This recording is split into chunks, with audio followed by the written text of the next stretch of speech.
પ્રેમીએ પ્રેમિકાની મોતને ઘાટ ઉતારી. સુરતમાં પાંડેસરાના ઈડબ્લ્યુએસ આવાસમાં વિધવાને બેટ મારી પતાવી દીધી. દિયર સાથે આડા સંબંધની આશંકામાં હત્યા. સુરતમાં પાંડેસરાની ભીડભંજન સોસાયટી નજીક ઈડબ્લ્યુએસ આવાસમાં મહિલાના માથામાં બેટ મારી પ્રેમીએ મોતને ઘાટ ઉતારી દીધી હતી.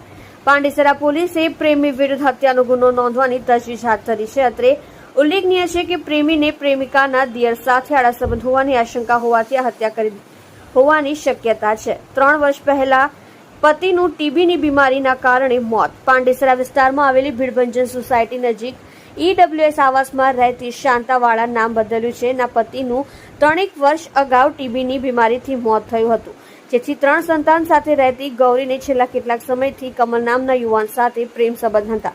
પ્રેમીની હાજરીમાં દિયર આવતા ઝઘડો દરમિયાનમાં ગતરોજ શાંતાને મળવા તેનો દિયર આવ્યો હતો. આ અરસામાં તેનો પ્રેમી કમલ આવ્યો હતો અને દિયર સાથે અનૈતિક સંબંધ હોવાની શંકા ગઈ હતી, જેથી શાંતા સાથે કમલે ઝઘડો કરી માથામાં બેટ મારી મોતને ઘાટ ઉતારી દીધી હતી. ત્યારબાદ તે ઘટના સ્થળેથી ફરાર થઈ ગયો હતો.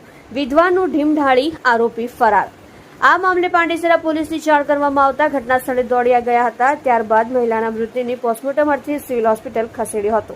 આ સાથે જ પ્રેમી વિરુદ્ધ હત્યાનો ગુનો દાખલ કરીને તેની શોધખોળની દિશામાં વધુ તપાસ હાથ ધરી હતી. અત્રે ઉલ્લેખનીય છે કે વિધવાના 3 સંતાનોએ હાલ આધાર ગુમાવી દીધો છે.